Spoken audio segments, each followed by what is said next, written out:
Hello बच्चों, सभी का स्वागत है आपके अपने यूट्यूब चैनल राज एजुकेटर में। क्लास 12th बायोलॉजी के लिए अपने एक नई थीम पर हम काम कर रहे हैं, अपरीक्षा की चिंता दूर। सभी बच्चों को ध्यान में है अपनी थीम क्या है, अपरीक्षा की चिंता दूर। विदाउट डिप्रेशन, विदाउट टेंशन हम पढ़ेंगे और आगे बढ़ेंगे। टॉपिक अपना रहेगा वंशागति के आणविक आधार, मोलिकुलर बेसिस ऑफ इनहेरिटेंस। बहुत शानदार टॉपिक है ये, और इस चैप्टर से किस प्रकार के वन लाइनर क्वेश्चन बन सकते हैं, उन वन लाइनर क्वेश्चन के लिए आपके लिए टॉप 45 क्वेश्चन रखे गए हैं। और अपना मिशन है वो एक बार मैं फिर से आपको याद दिला देता हूँ। मिशन आपके सामने रखा गया है। कैसा है भाई मिशन? 56 में से 56। बिल्कुल इसी मिशन को ध्यान में रखते हुए आप काम करना है और आगे बढ़ना है। निश्चित रूप से सफलता आपका ही इंतजार कर रही है। तो बढ़ते हैं आज की इस क्लास के पहले क्वेश्चन की ओर। और आज का पहला क्वेश्चन आपके सामने रखा गया, डीएनए आनुवंशिक पदार्थ है, that is genetic material. DNA क्या है? इज ए जेनेटिक मटेरियल, आनुवंशिक पदार्थ है। इसके बारे में सुस्पष्ट प्रमाण किसने दिए थे? बच्चों याद होगा आपने, सबसे पहले ग्रिफिथ का रूपांतरण सिद्धांत आता है, आर सेकेंड एस थर्ड वाला। उसके बाद में मैकार्टी, मैक्लियोड और एवेरी का सिद्धांत आता है। लेकिन लास्ट में हर्शे व चेज का सिद्धांत आ जाता है। हर्शे व मार्थो चेज का सिद्धांत आता है, जिससे ये स्पष्ट होता है कि वास्तव में ही डीएनए आनुवंशिक पदार्थ होता है। तो आपको याद रखना है, अल्फ्रेड हर्शे व मार्थो चेज नामक वैज्ञानिक ने यह स्पष्ट किया था कि डीएनए एक जेनेटिक मटेरियल, आनुवंशिक पदार्थ होता है। इसी कड़ी में यदि मैं सेकंड क्वेश्चन की ओर बढ़ूं, तो डीएनए में शर्करा एवं फास्फोरिक अम्ल में मिलने वाला बंध कौन सा है? तो बिल्कुल आप ये क्यों याद होगा कि डीएनए क्या होता है? पॉलीन्यूक्लियोटाइड श्रृंखला का बना होता है। तो इसके अंदर क्या होता है? पेंटोस शर्करा, नाइट्रोजन क्षारक, फास्फोरिक अम्ल पाए जाते हैं। अगला कह रहा है कि ये जो शर्करा है और फास्फोरिक अम्ल, उसके बीच में बंध कौन सा पाया जाता है? तो बॉन्ड का आपको याद रखना है, फॉस्फोडाई एस्टर बंध उसके बीच में पाया जाता है। अब अगला क्वेश्चन क्या कहता है, ऐसे खंडों के नाम बताइए जो एचएनआरएनए में से, एचएनआरएनए जो आपने पढ़ा है उसमें से आरएनए स्प्लाइसिंग के द्वारा काट करके अलग कर दिए जाते हैं। तो आपको याद रखना वो संरचना कौन सी होती है? इंट्रॉन होती है। कौन सी होती है? इंट्रॉन। अब अगला क्वेश्चन क्या कहता है, उस एंजाइम का नाम बताइए जो अनुलेखन में सहायता करता है। बहुत शानदार क्वेश्चन है। पहले तो देखो आपको ये समझना है कि अनुलेखन के बारे में हम क्या जानते हैं। तो देखो आपको याद रखना है, सबसे पहले हमने एक चीज़ पढ़ी थी कि डीएनए से डीएनए का निर्माण होता है। बिल्कुल होता है, डीएनए से डीएनए का निर्माण होता है, जिसको हम डुप्लीकेशन या रेप्लिकेशन के नाम से जानते हैं, प्रतिकृतियन के नाम से जानते हैं। स्टूडेंट आपको ये भी ध्यान में होगा, जब डीएनए से डीएनए बन जाता है तो उसके बाद में डीएनए से हम किसको बनाते हैं? एमआरएनए को। और इस विधि को ही क्या कहा जाता है? ट्रांसक्रिप्शन या अनुलेखन कहा जाता है। और इस विधि के अंदर एक विशेष प्रकार का एंजाइम काम आता है, जिसको आरएनए पॉलीमरेज एंजाइम के नाम से जानते हैं। देखो आपके सामने लिखा हुआ है आरएनए पॉलीमरेज एंजाइम। विकर का मतलब एंजाइम होता है। एक बात और ये ध्यान रखना, विकर का मतलब एंजाइम होता है। इस आरएनए पॉलीमरेज एंजाइम को आप ऐसे भी कह सकते हैं, DNA depend RNA polymerase enzyme, क्योंकि ये डीएनए के ऊपर निर्भर करने वाला होता है। और ये आरएनए पॉलीमरेज एंजाइम है, यही अनुलेखन के अंदर क्या करता है? हेल्पिंग करता है। कारण क्या होता है कि जो आरएनए एंजाइम होता है, यदि आपको ध्यान में हो तो अनुलेखन की प्रक्रिया प्रोकैरियोटिक कोशिका में अलग प्रकार से चलती है और यूकैरियोटिक कोशिका में अलग प्रकार से चलती है। और जब ये अनुलेखन की प्रक्रिया होती है तो इसके अंदर 3 प्रावस्थाएं आती हैं। बिल्कुल 3 प्रावस्थाएं आती हैं। याद हो तो याद है कौन कौन सी 3 प्रावस्थाएं होती हैं? तो आपको बड़े ही तरीके से, अच्छी तरीके से कमेंट में बताना कि वो 3 प्रावस्थाएं क्या होती हैं। फिर भी यदि आपको ध्यान में नहीं हो तो मैं आपको बताता हूँ। देखो एक थोड़ी सी चर्चा इसके बारे में हम कर लेते हैं। ये कोई डीएनए का खंड है या डीएनए का टुकड़ा है?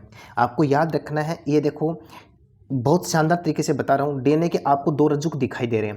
पहले तो आपको ये याद रखना है कि जो अनुलेखन की जो प्रक्रिया होती है, किसकी प्रक्रिया होती है? अनुलेखन की जो प्रक्रिया होती है उसमें डीएनए के दोनों खंड भाग नहीं लेते हैं। इसमें एक खंड भाग लेगा और उसकी ध्रुवता कैसी होगी? 3 एंड से 5 एंड की ओर होगी। बिल्कुल याद रह जाएगा, 3 एंड से 5 एंड की इसकी ध्रुवता पाई जाती है।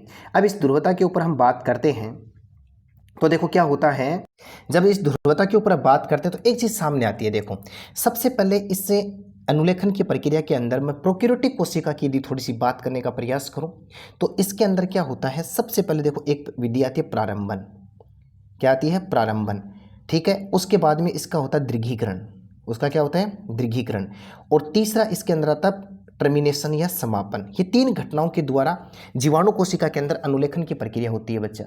ये प्रारंभन, दीर्घीकरण, समापन, इन तीनों के अंदर एक विशेष प्रकार का एंजाइम काम आता है, जिसको आरएनए पॉलीमरेज एंजाइम कहते हैं। क्या कहते हैं? आरएनए पॉलीमरेज एंजाइम कहते हैं जी। ये आरएनए पॉलीमरेज एंजाइम जैसे इसके साथ में जुड़ेगा और अनुलेखन की प्रक्रिया शुरू हो जाती है और नए आरएनए का निर्माण हो जाता है। बढ़ते हैं अगले क्वेश्चन की ओर। इतनी सारी जानकारियां आपको इसके माध्यम से मिल रही हैं। अगला क्वेश्चन क्या कहना चाहता है, ऋणात्मक नियमन क्या है। बहुत शानदार क्वेश्चन है। यदि आपको ध्यान में हो ऋणात्मक नियमन के बारे में, तो हमने एक मॉडल पढ़ा था लेक ओपेरोन का मॉडल, बिल्कुल याद है। लेक ओपेरोन का मॉडल को इमेज कीजिए, अपने माइंड में इमेज लेकर के चलिए कि लेक ओपेरोन का मॉडल क्या होता है।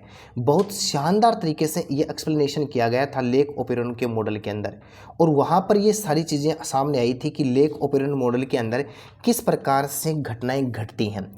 तो देखो वहाँ पर क्या बताया, इस नियमन में नियामक जीन का उत्पाद जीन की अभिव्यक्ति को रोक देता है। लेक्टोज शर्करा के बारे में मैंने आपको कुछ बताया था, यदि ध्यान में आ रहा हो तो।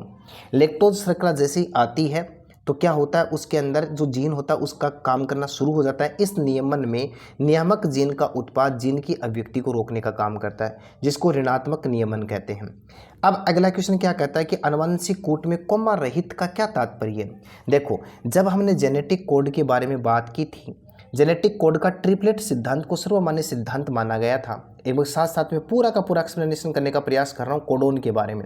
कोडोन जानते हो, त्रिकुट के रूप में पाए जाते हैं। कोडोन क्या होता है, 3 नाइट्रोजनी क्षारकों से बनी एक ऐसी भाषा होती है जो एक विशिष्ट एमिनो अम्ल को कोडित करने की सूचना रखती है कि भाई ये 3 नाइट्रोजनी क्षारकों का समूह है, किस एमिनो अम्ल को कोडित करेगा। यदि आपको ध्यान में हो तो 64 कोडोन टोटल पाए जाते हैं, बिल्कुल। एक होता है AUG जिसको मेथियोनिन कहते हैं और इसको प्रारंभन के नाम से जानते हैं, प्रारंभिक कोडोन कहते हैं क्योंकि यहाँ से ही इनकी शुरुआत होती है।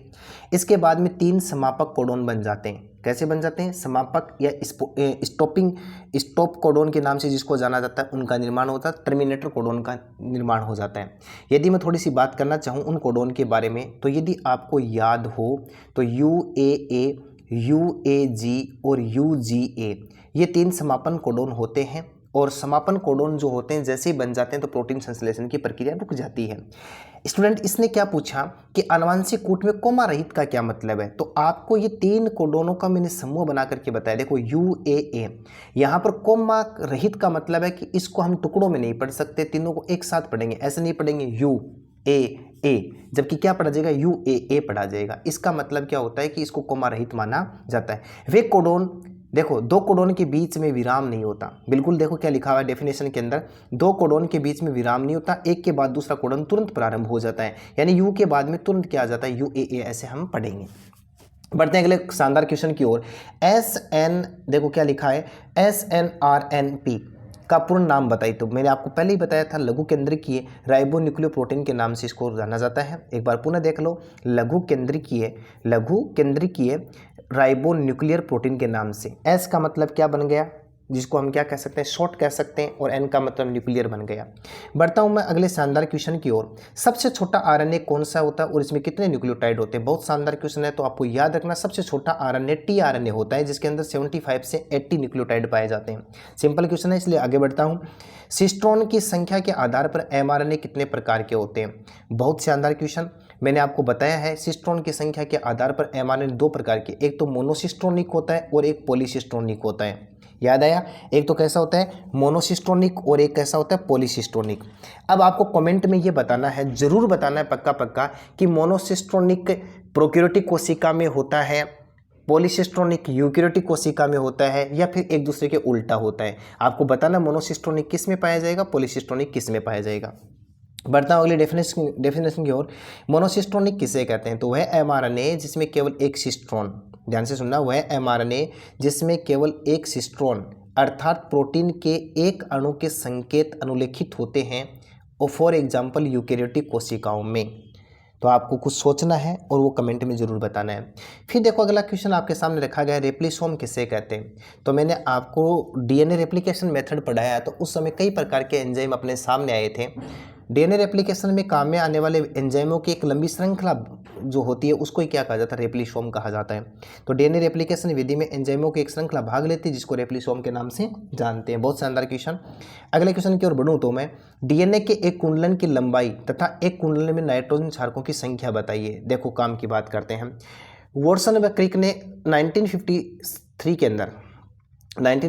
के अंदर double helix model of DNA के डबल हेलिक्स मॉडल की खोज की थी। देखो बच्चों, इसके अंदर क्या बताया गया कि इस प्रकार से DNA के अंदर कुंडलन के रूप में पाए जाते हैं। यहाँ से लेकर के मैं यहाँ तक यदि एक बात करूँ तो इसको एक पिच बोलते हैं या एक कुंडलन बोलते हैं। कुंडलन रस्सी में जिस प्रकार से एंठन होते हैं वो एक कुंडलन माना जाता है। एक पिच के अंदर 10 नाइट्रोजनी क्षारक पाए जाते हैं। कितने पाए जाते हैं? 10 नाइट्रोजनी क्षारक पाए जाते हैं। पुनः डायग्राम के द्वारा अच्छे से समझाने का पूरा प्रयास किया जा रहा है, तो आपको समझना है। ये आपके पास में एक डीएनए की संरचना है। ये डीएनए का द्विकुंडलित मॉडल आपके सामने रखा गया। अब देखो क्या है कि जैसे यहाँ से लेकर के यहाँ तक एक कुंडलन है, तो इसके अंदर नाइट्रोजनी क्षारक कितने हैं? 10। 2 नाइट्रोजनी क्षारकों के बीच की दूरी यदि मैं बात करूं तो 3.4 एंगस्ट्रम होती है। 2 नाइट्रोजनी क्षारकों के बीच की दूरी कितनी होती है? 3.4 एंगस्ट्रम होती है। 10 नाइट्रोजनी क्षारक है तो टोटल कितनी हो जाएगी? तो देखो इस प्रकार से इसको 10 से मल्टीपल करेंगे तो इस पॉइंट को हटाएंगे ना, तो 10 नीचे बिठाएंगे, 10 से 10 कैंसिल, अपने पास में 34 एंगस्ट्रम आ गया। बिल्कुल याद रख लोगे, याद रखना ही पड़ेगा। नैनोमीटर में पूछ लिया जाए तो क्या लिखोगे, ये आपको कमेंट में बताना है, ताकि साथ साथ में आपकी टेस्टिंग होती जाए। आरएनए कितने प्रकार के होते हैं? तो ये क्वेश्चन बड़ा ही सिंपल सा है। आरएनए मोस्टली तो 3 प्रकार के होते ही हैं। आरएनए जिसको राइबोसोमल आरएनए कहते हैं, टीआरएनए जिसको स्थानांतरण ट्रांसफर आरएनए कहते हैं, एमआरएनए जिसको मैसेंजर या संदेशवाहक आरएनए कहते हैं। इनके अलावा अतिरिक्त विषमांगी केंद्रीय आरएनए, एचएनआरएनए, लघु केंद्रीय आरएनए जिसको थोड़ी देर पहले हमने पढ़ा एसएनआरएनए भी होता है। तो इस प्रकार से ये आरएनए के प्रकार, लेकिन देखो मोस्टली 3 प्रकार के होते हैं, राइबोसोमल, स्थानांतरण और मैसेंजर आरएनए। अगला क्वेश्चन क्या कहता है? कोशिका में कितने प्रकार के टीआरएनए अणु पाए जाते हैं? तो कोशिका में लगभग 60 विभिन्न प्रकार के टीआरएनए पाए जाते हैं। ओकाजाकी खंड किस घटना से संबंधित है? बहुत शानदार क्वेश्चन आपके सामने रखा गया। ओकाजाकी खंड किससे संबंधित है? तो आपको याद हो गया होगा कि ये रेप्लिकेशन से संबंधित है, प्रतिकृति अंश से। देखो इस प्रकार से डीएनए वाला हो जाएगा। इस प्रकार से जो टुकड़ों में जो खंड बनते हैं, सतत और असतत चलता है, तो और जो टुकड़ों में बनते हैं उसको क्या कहा जाता है? ओकाजाकी खंड कहा जाता है। तो ये प्रतिकृतिकरण से संबंधित होता है। अगला क्वेश्चन कहता है कि BAC YAC का पूरा नाम बताइए। लिखी दो 2024 पूरी संभावना बनती है। BAC का मतलब क्या बनता है और YAC का मतलब क्या बनता है? तो B का मतलब बैक्टीरियल आर्टिफिशियल क्रोमोसोम हो जाएगा और ईस्ट आर्टिफिशियल क्रोमोसोम YAC का मतलब हो जाएगा। ध्यान से समझना है इन दोनों चीज़ों को कि BAC क्या होता है और YAC क्या होता है। तो बैक्टीरियल आर्टिफिशियल क्रोमोसोम और ईस्ट आर्टिफिशियल क्रोमोसोम। आगे बढ़ते हैं। प्रोटीन में एमिनो अम्ल के अनुक्रमों को निर्धारित करने वाली विधि तो बहुत शानदार है। ये तो फ्रेडरिक सेंगर के सम्मान, सेंगर का जो सिद्धांत था उसके सम्मान, उसको श्रेय माना जाता है, श्रेय दिया जाता है। यदि डीएनए के एक रज्जु का अनुक्रम, क्वेश्चन समझना, और इस प्रकार के क्वेश्चन कई बार बोर्ड के एग्जाम में पूछे गए हैं। डीएनए के एक रज्जु का अनुक्रम AAGTTACTAGAC है 5 एंड से 3 एंड प्राइम की ओर, तो इसके आधार पर बनने वाले एमआरएनए अनुक्रम को पहचानिए। देखो आपको एमआरएनए की बात कर रहा है अगला, तो क्या हो जाएगा? AAG। आपको याद रखना है टी के स्थान पर आपको क्या कर देना है? यू कर देना है, क्योंकि हम आरएनए की बात कर रहे हैं तो थाइमिन के स्थान पर यूरेसिल। बाकी आप समझदार हो, अच्छी तरीके से इसको कर पाएंगे। अगला क्वेश्चन क्या कहता है? प्रोटीन संश्लेषण के दौरान AUG और UGA कोडोन का क्या कार्य है? देखो इसके बारे में पहले क्वेश्चन में मैंने चर्चा की थी। क्या है? AUG को कहते हैं हम श्रृंखला का प्रारंभ करने वाला कोडोन, जो मेथियोनिन को कोडित करने का काम करता है।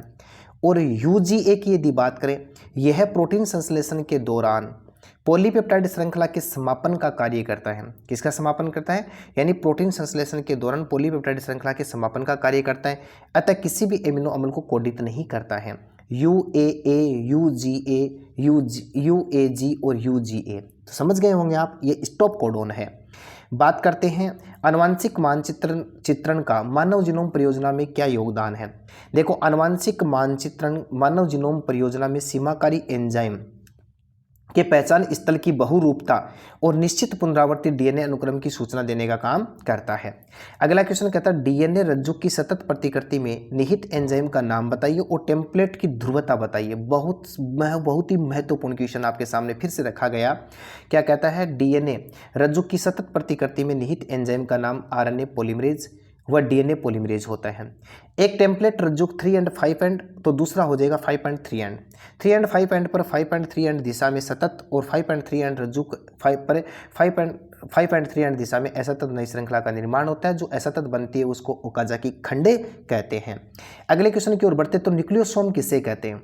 आपको याद आया होगा। यह क्वेश्चन इस प्रकार से पूछा जा सकता है कि द्रवावेशित प्रोटीन जिसके चारों ओर ऋणावेशित डीएनए लिपटा होता है उसका नाम बताओ।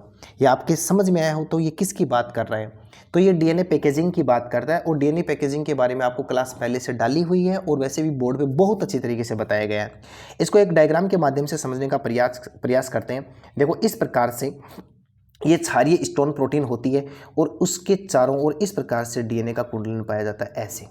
और यहाँ पर मैं लिख देता हूँ लिंकर डीएनए का नाम, H1 डीएनए आ जाएगा। तो देखो ये कहानी क्या कहती है कि धनावेशित स्टोन अष्टक व उसके चारों ओर लिपटे हुए ऋणावेशित डीएनए को सामूहिक रूप से न्यूक्लियोसोम कहा जाता है। बिल्कुल बहुत शानदार तरीके से मैंने आपको बता रखा है कि सबसे पहले इसको क्रोमेटिन नाम दिया गया था, लेकिन ओडेम और उनके साथियों ने 1975 के अंदर इसको न्यूक्लियोसोम नाम दे दिया था। और न्यूक्लियोसोम आगे जाकर के सोलेनोइड को बनाएगा और सोलेनोइड आप जानते ही किसको बनाएगा, तो धनावेशित जो डीएन देखो धनावेशित जो स्टोन अष्टक है आपको याद होगा इस प्रकार से मैंने आपको बना करके बताया था H2A, H2B, H3 और H4 और प्रत्येक के कितने कितने 2-2, तो ऑक्टामर का निर्माण करेगा और उसके चारों ओर डीएनए इस प्रकार से फैला रहता है। तो ये बना लेगा और कितने चक्कर बनेगा 1 से 3/4 चक्कर करेगा। तो जो संरचना बन जाएगी उसको न्यूक्लियोसोम के नाम से जानते हैं। HNRNA के सिरे पर किसकी पूंछ पाई जाती है, बहुत बहुत अधिक महत्वपूर्ण क्वेश्चन है ये। HNRNA के सिरे पर पॉली ए की पूंछ पाई जाती है, जिस पूंछ में 200 से 300 न्यूक्लियोटाइड की श्रृंखला पाई जाती है। 200 से 300 न्यूक्लियोटाइड पाए जाते हैं। कब एवं कौन से सिरे पर HNRNA की पूंछ क्रिया समाप्त होती है, तो देखो स्प्लाइसिंग की मेथड आता है और स्प्लाइसिंग या समबंधन की प्रक्रिया के बाद में 3 सिरे पर HNRNA की पूंछन क्रिया होती है। मनुष्य में अगुणित डीएनए में कितने क्षार पाए जाते हैं, सिंपल क्वेश्चन है, 3.3 × 10⁹ क्षार युग्म पाए जाते हैं। अगला क्वेश्चन क्या कहता है, डीएनए की पॉलीन्यूक्लियोटाइड श्रृंखला के 5 सिरे व 3 सिरे पर राइबोस शर्करा से कौन से समूह जुड़े रहते हैं, करो क्वेश्चन। तो देखो 5 सिरे पर फॉस्फेट समूह जुड़ा रहता है और 3 सिरे पर हाइड्रोक्सिल समूह जुड़ा रहता है दमदार क्वेश्चन। डीएनए की खोज करने वाला वैज्ञानिक कौन था, तो आपको पता ही है 1869 में फ्रेडरिक मिश्र नामक वैज्ञानिक ने डीएनए की खोज की थी, न्यूक्लिक कमल की खोज की थी। डीएनए की संरचना का डबल हेलिक्स मॉडल किसने प्रस्तुत किया था, थोड़ी देर पहले बता चुका हूं। 1953 वॉटसन एवं क्रिक नामक वैज्ञानिक ने डीएनए की द्विकुंडली संरचना का निरूपण किया था। क्रोमेटिन किसे कहते हैं, एक बार फिर से क्वेश्चन आया। केंद्रक में मिलने वाली उस संरचना को जिसमें न्यूक्लियोसोम एक के बाद एक मिलते हैं उसको क्रोमेटिन कहा जाता है। पहला आनुवंशिक पदार्थ किसे माना जाता है, यहाँ आपको ध्यान रखना है बच्चे, तुरंत आनुवंशिक पदार्थ का नाम लेते ही डीएनए की ओर भागेंगे, लेकिन बच्चा याद रखना है कि सबसे पहले खोजा गया आनुवंशिक पदार्थ आरएनए था। उसके बाद में पता हुआ कि आरएनए पदार्थ आनुवंशिक पदार्थ है, लेकिन डीएनए मोस्टली सेल्स के अंदर क्या करता है, जेनेटिक मटेरियल का काम करता है। आरएनए तो कुछ एक वायरस के अंदर पाया जाता है, जबकि डीएनए तो लगभग सभी जीवों की कोशिकाओं में जेनेटिक मटेरियल का काम करता है। डीएनए पर निर्भर डीएनए पॉलीमरेज द्वारा बहुलीकरण किस दिशा में होता है, तो 5.3 दिशा में होता है। प्रतिकृति का स्थल किसे कहते हैं, याद करो, साइट ऑफ ओरिजिन। देखो किसे कहते हैं, डीएनए में कुछ ऐसे स्थल होते हैं जहां से प्रतिकृति की शुरुआत होती है, रेप्लिकेशन की शुरुआत होती है, उन्हें प्रतिकृति का स्थल कहा जाता है। बहुगुणिता कैसे उत्पन्न होती है, तो डीएनए प्रतिकृति के बाद यदि कोशिका विभाजन न हो तो बहुगुणिता उत्पन्न हो जाती है। अनुलेखन किसे कहते हैं, तो बताने की आवश्यकता है, तो बताते हैं। डीएनए के एक सूत्र से आनुवंशिक सूचनाओं को आरएनए में प्रतिलिपिकृत करने की प्रक्रिया को अनुलेखन, सीधा याद रखना, डीएनए से आरएनए बनाने को अनुलेखन कहा जाता है, ट्रांसक्रिप्शन कहा जाता है। एक्सॉन किसे कहते हैं, देखो एक तो होता है व्यक्तिक और एक होता है अव्यक्तिक। एक्सॉन व्यक्तिक नाम से आप अच्छी तरीके से पकड़ पाएंगे। कूटलेखन अनुक्रम, जिसके अंदर एक विशेष पॉलीन्यूक्लियोटाइड या पॉलीपेप्टाइड श्रृंखला को कोडित करने की सूचना होती है, उसको ही क्या कहा जाता है, एक्सॉन। संबंधन या स्प्लाइसिंग किसे कहते हैं, तो आपको याद है कि एचएनआरएनए से अव्यक्त को अलग करने तथा व्यक्त के एक निश्चित क्रम के जुड़ने की प्रक्रिया को, आपको याद होगा कि इस प्रकार से इसकी घटना होती है। इसमें देखो क्या होता है, एक्सॉन इंट्रॉन, एक्सॉन, इस प्रकार से, तो उसको हटाने का काम करेगा। एचएनआरएनए के पूर्ण संसाधन के फलस्वरूप कौन सी संरचना बनती है? तो एमआरएनए बनेगा, बिल्कुल बनेगा एमआरएनए। और ये देखो क्वेश्चन 2024 के लिए फिर से रिपीट हो रहा है, प्रारंभिक कोडोन और समापन कोडोन। तो प्रारंभिक कोडोन AUG और समापन कोडोन आपको अच्छी तरीके से याद करवा दिया, UAA, UAG, UGA। अब बढ़ते हैं अगले क्वेश्चन की ओर। वे कौन से एमिनो अम्ल हैं जिनके लिए केवल एक एक प्रकूट निर्धारित होते हैं? तो बिल्कुल ये क्वेश्चन आपको अपनी खोपड़ी में फिट कर लेना है। कुछ कोडोन ऐसे होते हैं, कुछ एमिनो अम्ल ऐसे होते हैं जिनके लिए फिक्स्ड निर्धारित एक एक कोडोन पाए जाते हैं। एक तो मेथियोनिन जो होता है उसके लिए AUG है, ट्रिप्टोफैन के लिए क्या होता है? UGG होता है। तो इनके लिए एक एक क्या पाया जाता है? प्रकूट पाया जाता है, प्रकूट पाया जाता है। लेक ओपेरोन किसे कहते हैं? आ गया अपना क्वेश्चन जो मैंने बताया था शुरुआत में ही। लैक्टोज के अपचयन को नियंत्रित करने वाले ओपेरोन को लेक ओपेरोन के नाम से जाना जाता है। फिर से देखो क्या करा, प्रचोलक किसे कहते हैं? ओपेरोन किसे कहते हैं, या प्रचालक किसे कहते हैं? ओपेरोन को है तो जीनों का एक ग्रुप होता है ये, जो एक इकाई के रूप में नियंत्रित होता है, कंट्रोल्ड होता है, उसे क्या कहते हैं? ओपेरोन के नाम से जानते हैं। अनुक्रम टिप्पण किसे कहते हैं? अनुक्रम टिप्पण का क्या मतलब होता है? जीनोम के सभी जीन व्यक्त व अव्यक्त अनुक्रमों को पहचान कर उनके कार्य को निर्धारण करने का काम करते हैं, जिसको अनुक्रम टिप्पण के नाम से जानते हैं। पुनरावर्ती डीएनए या पुनरावर्त डीएनए किसे कहते हैं?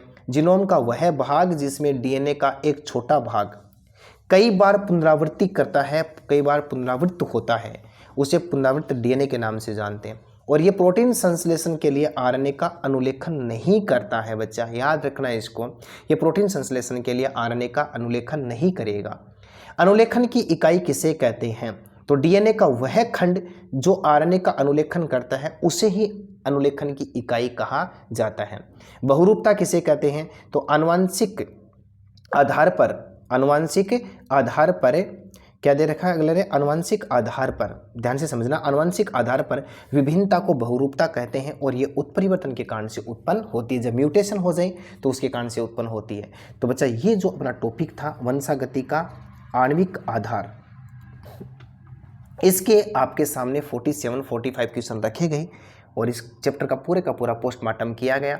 इसी प्रकार से लगातार क्लास के साथ में बने रहिए। एक एक क्लास के साथ में 20-20 मिनट 25 मिनट के अंदर ही पूरे के पूरे चैप्टर का पोस्टमार्टम किया जा रहा है, ताकि आपका समय भी खराब नहीं हो और आप एक ही क्लास में बेहतरीन से बेहतरीन सीख सकें। ये है मेरा लक्ष्य, है कि गोल मेरा ये है। गोल मैं आपको बार बार बताता हूँ, गोल मेरा ये है कि मुझे 56 में से 56 नंबर देखने हैं। इसलिए मैं आपके बराबर कड़ी मेहनत कर रहा हूँ और उस कड़ी मेहनत का आप पूरा भरपूर फ़ायदा लीजिए। ये मैं आपसे ऐसी आशा और उम्मीद रखता हूँ। सभी बच्चों के एक बार से फिर इस चैनल के माध्यम से सभी बच्चों के उज्जवल भविष्य की कामना करता हूं। किसी प्रकार का डाउट है, आपका स्वागत है इस चैनल के ऊपर। किसी भी प्रकार का डाउट है तो वो क्लियर किया जाएगा। और कुछ बोर्ड की क्लास से हैं जो कुछ समय को देखते हुए ऐसा समय सेपरेट करेंगे, उस समय के अनुसार आपको क्लास बोर्ड पर मिलने वाली है, ताकि आप और अधिक से समझ पाएँ। मिलते हैं अगली क्लास में, तब तक के लिए धन्यवाद।